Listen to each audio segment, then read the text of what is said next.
Ah, entendi. Nós recebemos algumas perguntas no nosso Instagram. Vamos lá. As perguntas estão com a Tamires. Eu vou pedir para a Tamires entrar aqui para ler as perguntas pra gente. Aí a gente continua nosso bate-papo.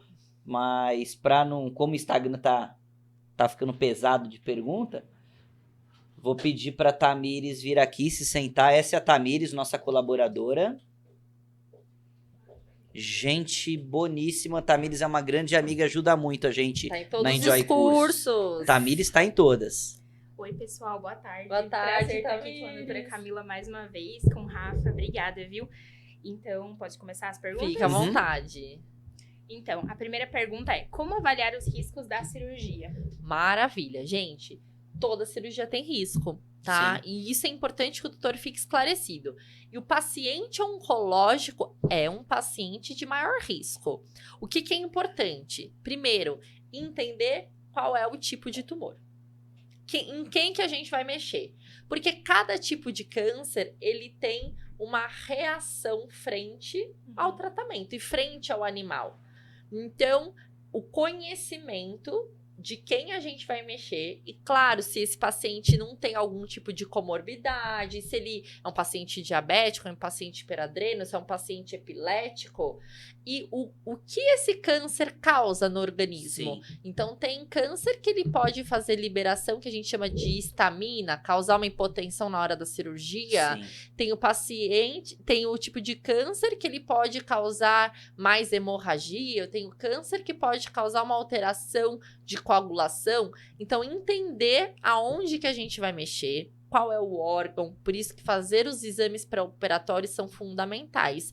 Hoje, raramente dá pra gente entrar numa cirurgia oncológica grande sem uma tomografia. Sim. Faz sentido. Tá? Então, com os exames adequados e conhecendo o tipo de câncer que a gente vai mexer, a gente consegue abordar pro tutor esses riscos. Entendi, porque procuramos minimizar, mas nem tudo é previsível. Exatamente. Cirurgia E é sempre uma mesmo cirurgia. fazendo tudo, a gente tem risco. Sim, Tá. é verdade. Bom, próxima pergunta. Tem algum órgão, local específico que não é recomendado realizar a cirurgia? Olha, não tem órgão que a gente não possa operar. Porém, tem órgãos que eles são mais limitados, tá? Então, óbvio, por exemplo, se a gente falar de coração, não dá pra gente tirar um pedaço do coração, tirar metade do coração, tirar um tumor do coração com margem. Mas a gente consegue, muitas vezes, utilizar técnicas para minimizar os efeitos que o tumor no coração causa. Por exemplo, tirar o pericárdio, tá?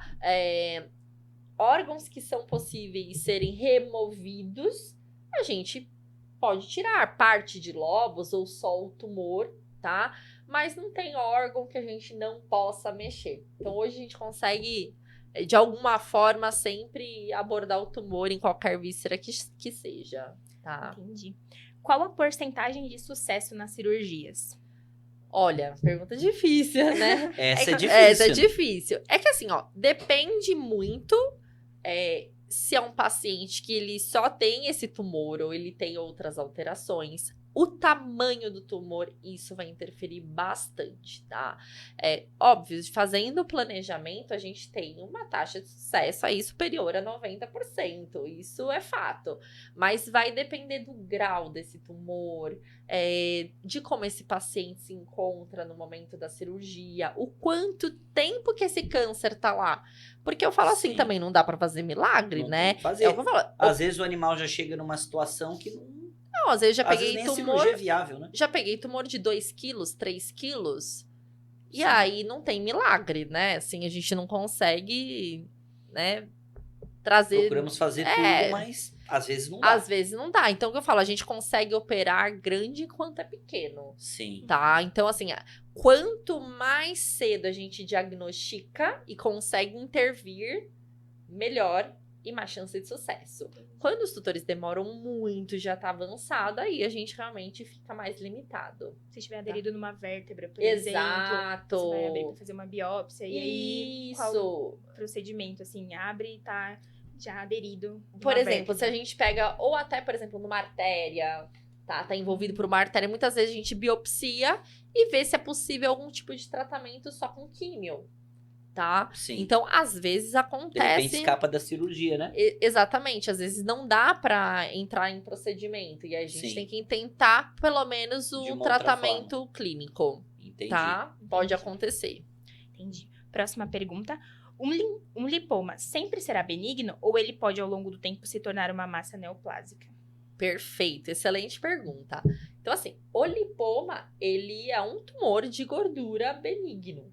Porém, com o passar do tempo, sofrendo mutação da célula, ele pode se tornar um liposarcoma, que é a fase maligna. Então, isso é muito importante, porque muitas vezes, assim, é só um lipoma, é só uma gordurinha, não vai fazer mal, né? Deixa pra lá. E aí, no fim das contas, pode se tornar, sim, um liposarcoma. E outra coisa importante, muitas vezes esse tumor, ele tá envolvido por gordura. Então, às vezes a gente tem, por exemplo, um mastocitoma e ele tá envolvido por gordura. E quando a gente faz uma citologia, a gente às vezes acha que é só um lipoma e não é, Entendi. tá? Importante, É. então, remover ainda. Exatamente. Sim. Então, lipoma não é inofensivo. Ele é um tumor. Ele é Sim. de gordura, mas ele pode se transformar em maligno. Entendi.